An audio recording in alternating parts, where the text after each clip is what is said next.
Welcome to Epoch News. I'm Tatiana Darzi. Several countries around the world, including the U.S., have taken several measures to help their citizens and maintain the economy in order to cope with the financial losses due to the CCP virus pandemic. However, the Chinese Communist Party, CCP, is staging propaganda about extreme suffering endured by Americans in a dystopian communist style of survival. On April 14th, Chinese state-run media outlet Beijing News tweeted the following headline: "Unemployment sweeping across the USA." The rest of the tweet stated that the unemployment rate has increased drastically in Los Angeles due to the CCP virus pandemic. Drone footage captured many citizens driving to specific places appointed by the government for food relief, and vehicles lined up on the highway for many miles. The food relief program was very simple and included some grains, cereals, frozen chicken, and one bag of oranges. The tweet was flooded with a lot of criticism, such as the CCP does not even give the skin of the oranges. The US gives Americans one big bag of oranges. The Americans are too honest. We are smarter. The unemployment here in China is zero because we don't even record it. You have no right to criticize Americans because their government is giving benefits to unemployed people, and their monetary benefits are more than our monthly wages. Mr. Lee commented online. The Chinese government badmouths the U.S. We, the Chinese people, don't receive any money, but we are also blackmailed. We are even forced to donate money when we self-isolate in large hotels for 14 days. 500 yuan per day, and that is how the Chinese Communist Party steals money from its people. What an evil regime. Mr. Hu commented online. The pandemic involves some political aspects, so there are many fake news reports and propaganda. Mr. Lee expressed online.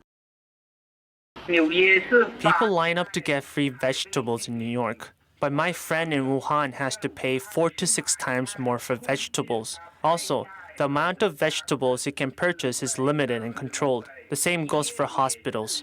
It's free to get treated in the US, but here in China, the CCP charges fees that are 100 and even 1,000 times higher. For example, having IV, intravenous injection, for a day costs more than 1,000 yuan, and if you're in the ICU, it is going to cost you more than 10,000 yuan per day. Mr. Zhang commented online. Chinese people abroad know what is going on because they are able to receive all sorts of information. In China, it is the opposite. You only know whatever the CCP wants you to know. Hence, many Chinese people are being deceived by the CCP. According to news reports, since the outbreak of the virus in the US in March, the CCP has come up with new ways to try and maintain its political power, such as having American influencers who have a wide range of Chinese fans film videos of epidemic centers in the US with both English and Chinese subtitles. These American influencers even hosted live streams for the mouthpiece CCTV and deliberately showed empty shelves in New York City supermarkets. They fooled a lot of people in China by creating a false image of Americans in the abyss of suffering. Things are getting dire in China. The CCP has forced businesses to reopen and resume operations, even though there are no orders being placed for businesses to work on. The manufacturing industry is facing a huge crisis, and the CCP isn't doing anything to help the industry. A recent video showed a business owner in Shenzhen, China, smashing the machinery in his factory. A Twitter user by the name of Bravo for Everyone said, "No orders, no income.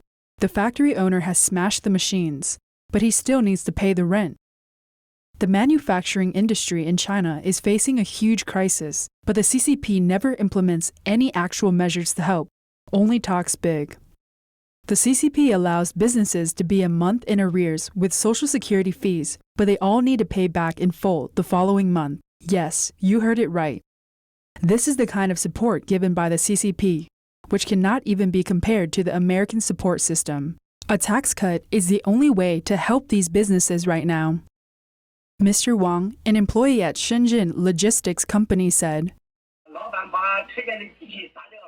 I have seen the video of the owner smashing his factory machinery. It is quite difficult for these small factories as a whole. Many factories have closed down, especially companies relying on international trading. Some businesses have temporarily stopped their operations. Our income has decreased because we now receive less cargo. In addition, the CCP forced businesses to reopen and resume operations even though there are no orders. A video circulating online showed a factory engulfed in fire. It is said the factory owner set the fire because he cannot maintain the factory anymore. He can report the fire damage and receive insurance compensation for it.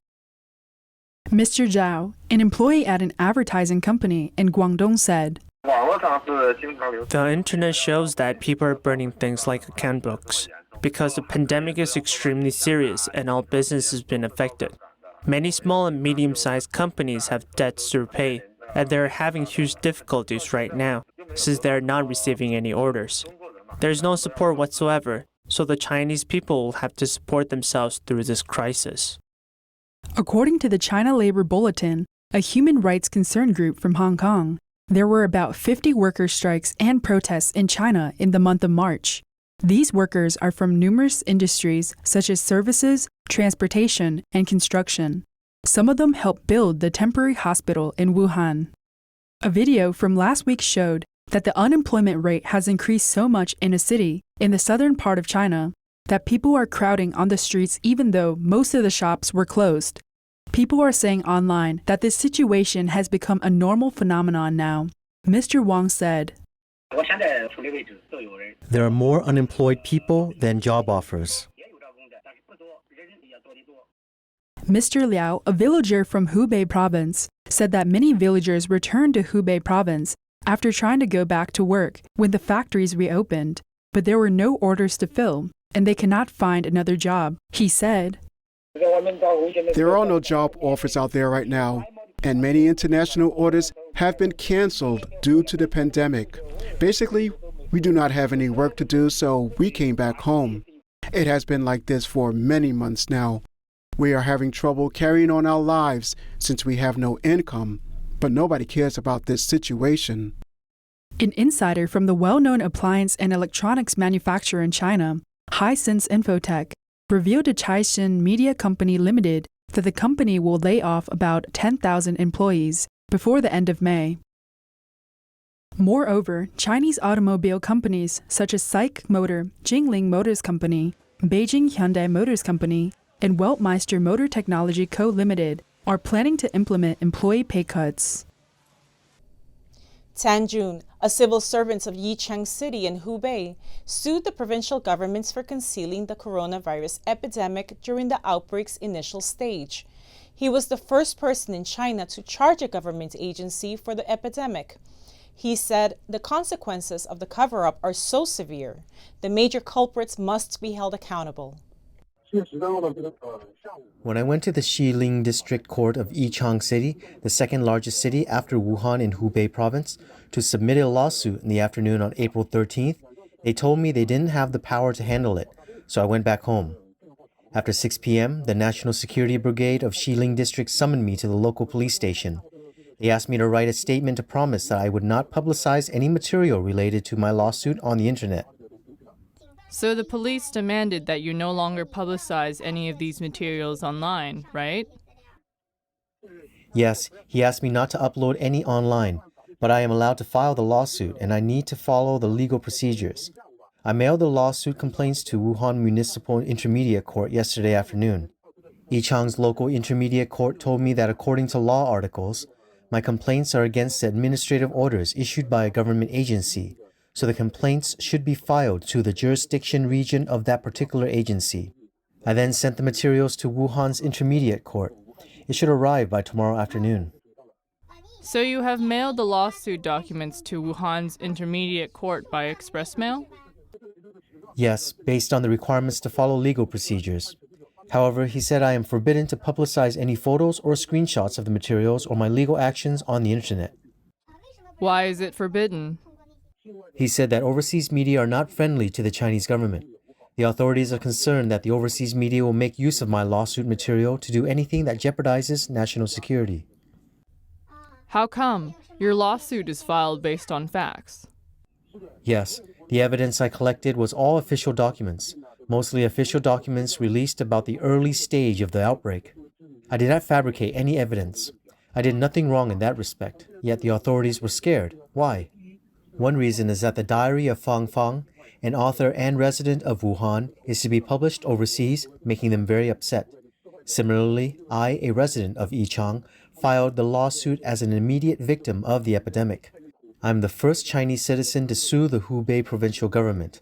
They told me that this is a serious matter.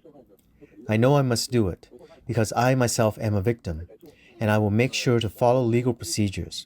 I have kept all the related materials. When you say you are an immediate victim, do you mean that you or your family members have been infected? No, none of our family are infected. However, every resident was forced to stay at home for months. In that sense, I am certainly a victim. Then share with us some details of your complaints. The main issue in the complaint is that the Hubei Health Commission issued public notices at the early stage of the outbreak to tell everyone that there were no cases of human-to-human transmission and that there was no evidence that the disease spread from person to person. Another official document that came out later provided a different story regarding the timeline of the outbreak and first case of virus transmission. So the authorities must have concealed and downplayed the severity of the outbreak. As a result, the public let down their guard and many died from lack of awareness as well as a lack of preventative measures. I have these two main complaints. One is to sue the Hubei government for concealment, which led to huge loss in people's lives, as well as huge economic losses. The second is that the Wuhan government did not halt the 10,000 family banquet at the Weibo community. That event caused serious community spread. In addition, 2 provincial-level political meetings were held in Wuhan on January 11th and 12th, during the peak of the local outbreak. Due to the cover-up, the meetings were held as scheduled, and the representatives went back to their respective jurisdictions after having gathered in Wuhan, which further spread the virus to the entire province in a short period of time. All these are publicly available information, such as official documents. Some were from the Central Commission for Discipline Inspection and the Civil Affairs Bureau. These pieces of evidence are from the authorities themselves. I am a civil servant working in the Children's Park Administration Office of Yichang City.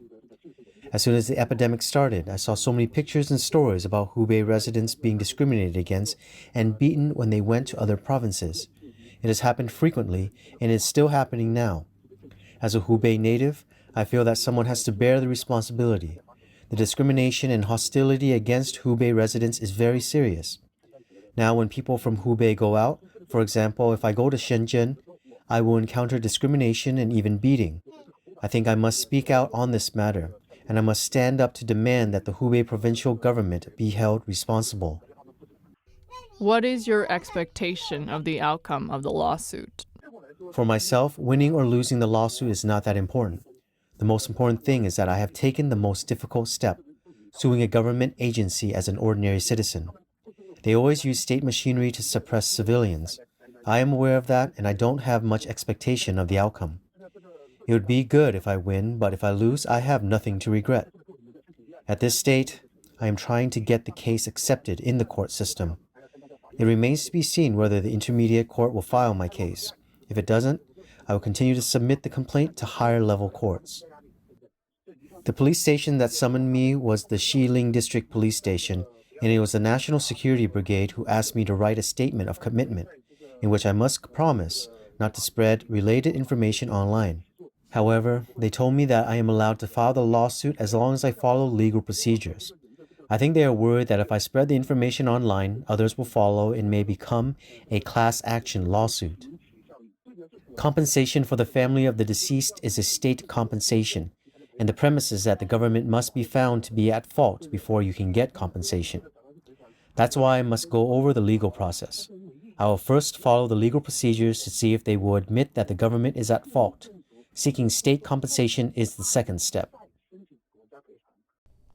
Over 400,000 businesses closed during the first quarter in China due to the pandemic.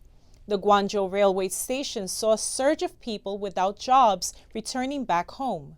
About 60 million people in China work in export-related industries, and now many companies are closing down. The same goes for businesses and shops. According to recent statistics released by the Tianyanxia, a business data search firm, the first quarter saw the closure of more than 460,000 companies due to the pandemic. 57% of them have been open for less than 3 years. In addition, 26,000 foreign trade companies applied for deregistration or had their licenses revoked during this period. Many foreign trade companies started to give their employees vacations because many orders have been directly canceled by customers or postponed. Many foreign trade companies are suffering, and this will definitely result in a great deal of unemployment. Moreover, we have also found many factories had already taken vacations or closed down, and a large number of workers were going home. Some economists estimate that about 60 million people in China work in export-related industries. If exports fall by 30%, around 18 million people may lose their jobs. The epidemic has exerted tremendous worldwide impact. If the source of China's exportation is cut, the overall national economy will surely suffer extensive heavy losses, leading to workers returning home immediately after work had supposedly resumed. In the document of Guangdong Labor Bureau, I saw that 80% of the factories in Guangdong may be forced to close one after another, and we cannot expect work to resume until August. The pandemic also struck a heavy blow at many businesses and shops in China. Some have pointed out that a wave of unemployment will put many in dire situations, especially those without savings and with debts to pay, like mortgages. People will become desperate, and it can trigger social unrest. Ms. Liu from Zhejiang said, Business is bad, and many orders are gone. Everyone has to pull in their belts during tough times, except for those big wealthy guys. For most businesses, it's truly hard to survive, with tourism suffering the most. The impact on physical stores is, I feel that many store owners are struggling. I noticed many have sold their businesses to others shortly after starting their business because they realize it's nearly impossible to make a profit from it. A recent online video showed that the Jiaxing foreign trade factory was closed, and its employees are still waiting for their severance pays. The owner of a company in Wuxi, Jiangsu province suddenly ran away because he didn't have any orders and the financial chain broke. Besides, a large number of migrant workers who returned to Guangzhou found out that there isn't any work to do, so the Guangzhou railway station was crowded with people returning to their hometowns. In the south of China, 80% of private companies rely on exports. Several companies are losing overseas customers from North America and Europe. If exports diminish drastically, bankruptcy would follow, and many Chinese people will lose their jobs. A company boss told employees that in South China, 80% of private companies rely on exports to survive. Now that these companies are losing their overseas customers from Europe and North America, a huge wave of layoffs is foreseeable. As long as the United States is struggling to combat the pandemic, there will be no improvement for China's economy. Our business model is to produce about 85 to 90% of our products for export.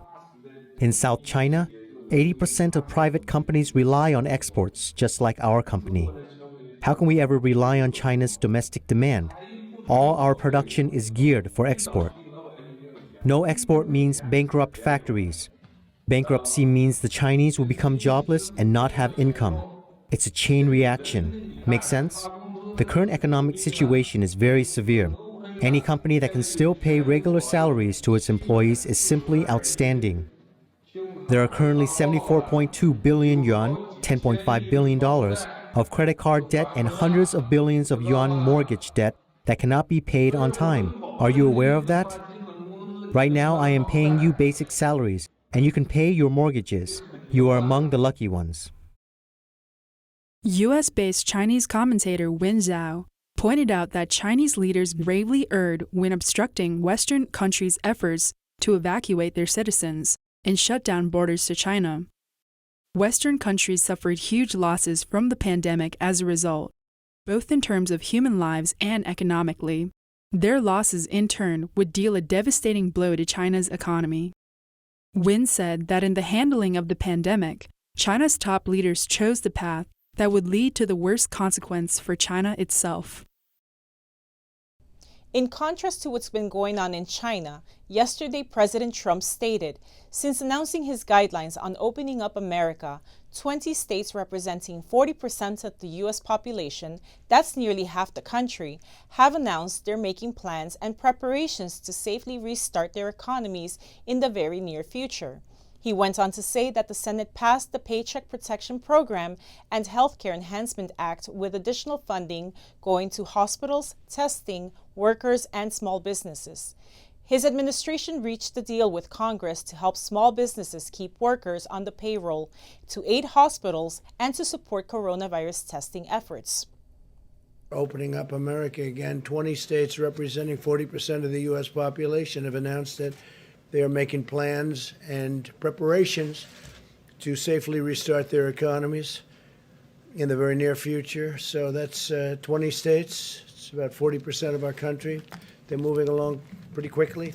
A short time ago, the Senate passed the Paycheck Protection Program and Healthcare Enhancement Act with additional funding for the Paycheck Protection Program, hospitals, and testing. A lot of money for all of them, especially for our workers and our small businesses. My administration has worked aggressively with Congress to negotiate this critical $482 billion funding package. We reached a deal that includes $382 billion in crucial small business support to keep workers on the payroll, $75 billion to aid hospitals, which really need the aid, and very badly, very proud of that, and $25 billion to support coronavirus testing efforts. I urge the House to pass the bill, and they're going to be voting on it, I imagine, very soon. Next, let's take a look at some of the most recent numbers regarding the CCP virus pandemic.